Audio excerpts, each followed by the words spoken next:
예, 안녕하십니까. 서순복입니다. 예, 오늘도 이제 그 전액캡에 대해서 이제 좀 추가적으로 좀 공부를 해보고자 합니다.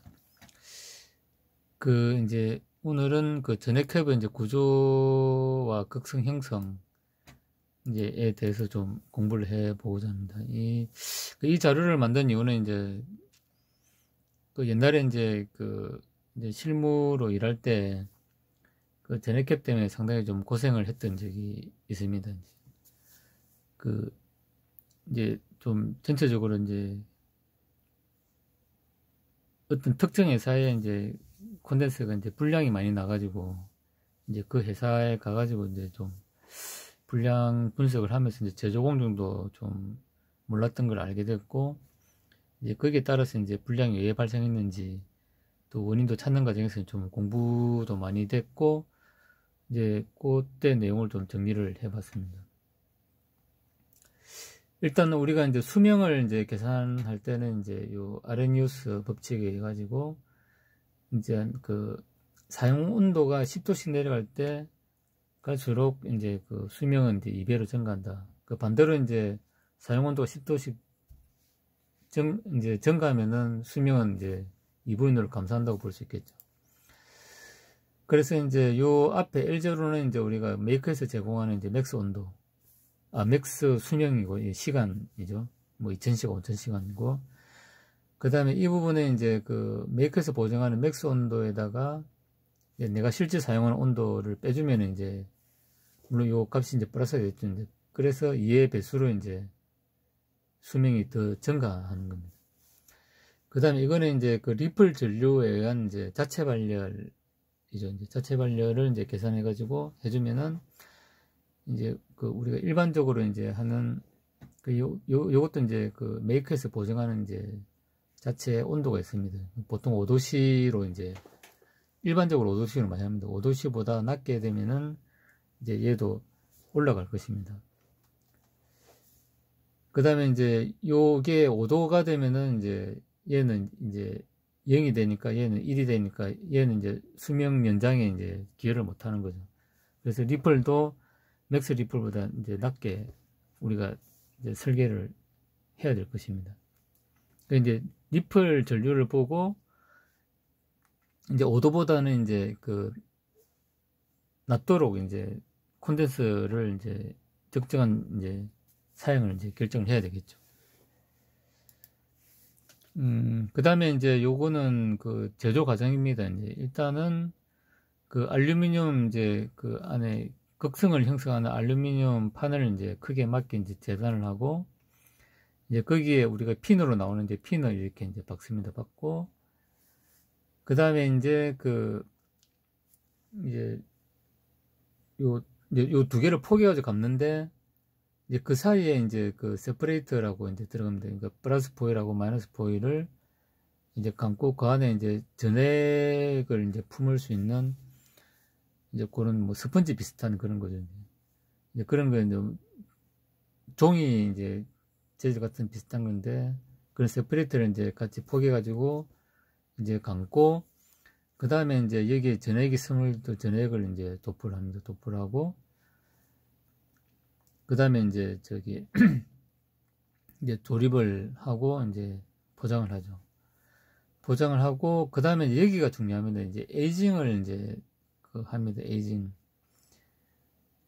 에이징을 해가지고 이제 포장을 해가지고 이제 출하를 하는데, 이제 에이징이 왜 중요한지는 이제 나중에 다시 좀 말씀을 드리겠습니다. 에이징이 이제 중요한 이유는 우리가 이제 여기에다가 이제 그 도포를, 그러니까 이제 이 핀을 받고 여기 이제 가공을 하다 보면은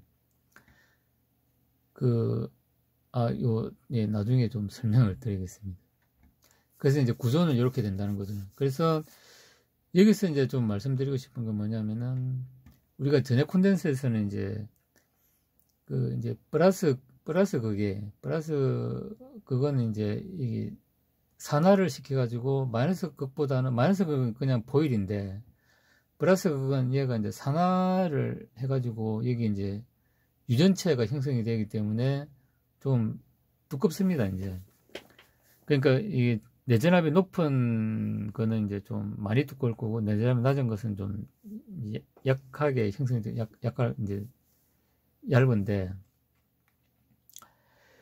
근데 우리 전해 콘덴서에서는 이제 요 산화층이 이제 유전체 역할을 하고, 전해액이 마이너스 그 역할을 합니다.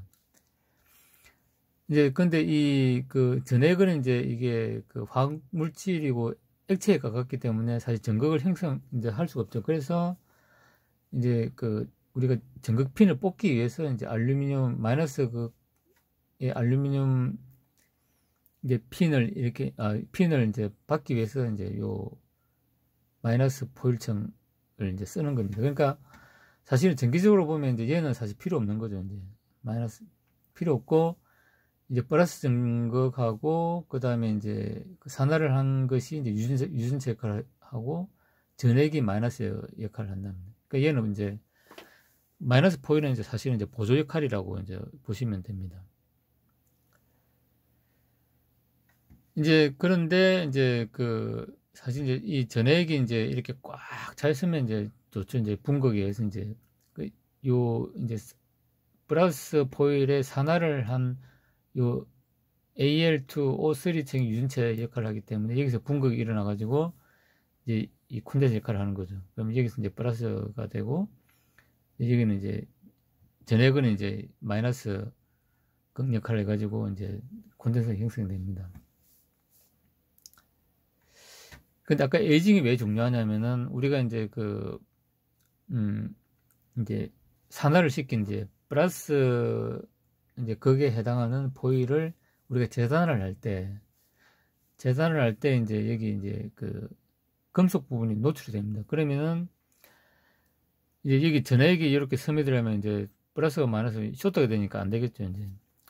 그래서 이제 아까 이제 그러니까 요 상태에서는 이제 요게 이제 노출이 된 상태죠. 근데 요 에이징을 하면 이제 할 때 이제 전액 속에는 이제 요 산화를 시키는 이제 물질이 일부 있습니다. 이제.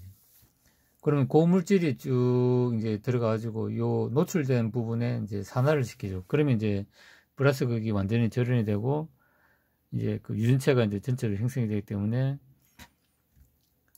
전액이 이렇게 붙더라도 이렇게 돼가지고 이제 플러스가 마이너스 쇼트가 안 되는 거죠. 예, 그렇게 되는데, 문제는 뭐냐면 이제 에이징 공정에서 이렇게 이제 산화를 할 때 이제 이제 전액에 이제 어떤 화물질 산화를 할 수 있는 어떤 적정한 양이 들어가 가지고 이제 그게 딱 이제 맞아 떨어야 되는데, 이게 이제 좀 과하거나 이렇게 이제 잘못하면은 산화를 시키고 남은 이제 그런 성분들이 이제 어떤 기체로 돼가지고 이 기포가 형성됩니다. 그러면 이제 실제로 우리가 설계를 했던 이제 그런 용량이 안 나오는 거죠. 그러면 이제 내가 만약에 100마이크로인데 요 에이징 하는 과정에서 이제 안에 뭐가 잘못돼가지고 산화를 이렇게 시키는 과정에서 이제 뭐가 잘못돼가지고, 그러니까 이제 전액에 이제 비가 안 맞은 거죠, 이제. 그럼 여기 이제 기포가 생겨가지고, 실제로 100마이크로 이제 전액 콘덴서를 쓴다고 쓰는데, 뭐, 40마이크로 페롯도 안 난다든지, 이래 되면 이제, 이제 자체 열이 이제 나가지고, 전액이 이제 끓기 시작하고, 그러면 이제 압력에 의해서 이제 전액이 이제 누액이 되는 이제 그런 불량이 좀 옛날에 좀 발생했었습니다. 그래서 이제 전액 콘덴서는 이런 이제 에이징 공정이나 전액의 어떤 관리가 아주 이제 좀 타이트하고 이제 정도 있게 해야 된다. 그 다음에 에이징 시간, 뭐 이런 게 좀 하여튼 중요하다는 것을 좀 많이 느꼈습니다. 예. 그래서 이제 전액 콘덴서를 우리가 쓰는 데 있어 가지고 이제 사실 이제 이런 게 좀 중요하다, 이제 이런 걸 좀 말씀드리고 싶었습니다. 예, 이상 감사합니다.